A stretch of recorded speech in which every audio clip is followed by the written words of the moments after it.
Years ago, when traveling to Europe, I met a nice older couple on the plane. I usually don't talk to strangers while traveling, but the husband who was sitting next to me began the conversation. So first he asked me where I was flying, then where I was from.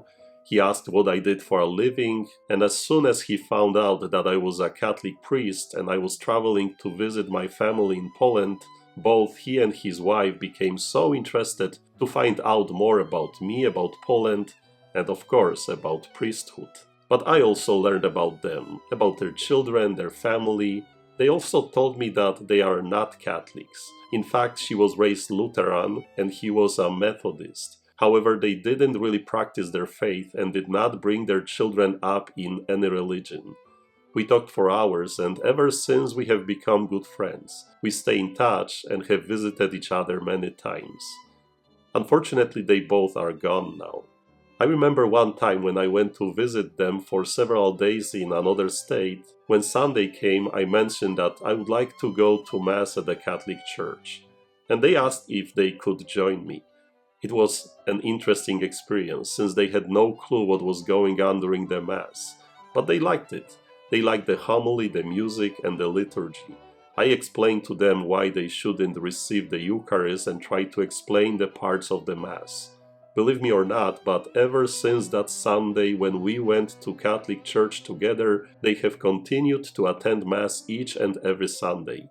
More than that, they met new friends at that parish. They also began to volunteer in a soup kitchen, and they got involved in many other parish events. They even hosted several dinners for their Catholic friends and their pastor at their home, yet they never became Catholics.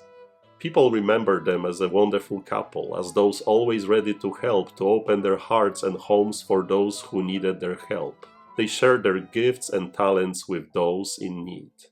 Those two gave a better example of how to be Christians than many other Catholics that you and I know. Those two wonderful people never became Catholics, never received Holy Communion, yet they never stopped helping others. I am sure they went to heaven.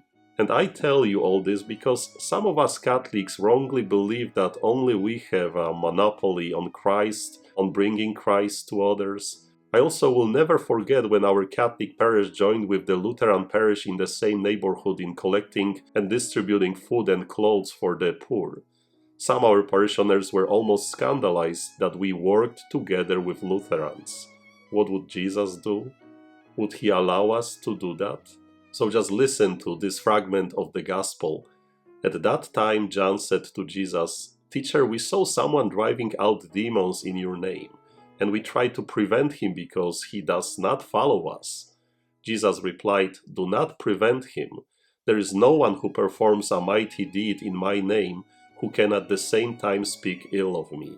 As Catholic, I know that my religion is the one and only religion God wants me to believe in.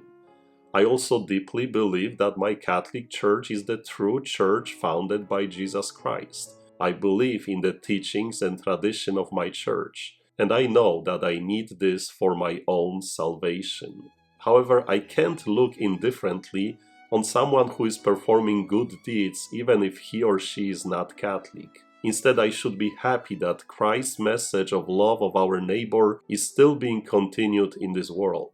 Because anyone who gives you a cup of water to drink because you belong to Christ, amen, I say to you, will surely not lose his reward. So let's go to work and God bless you.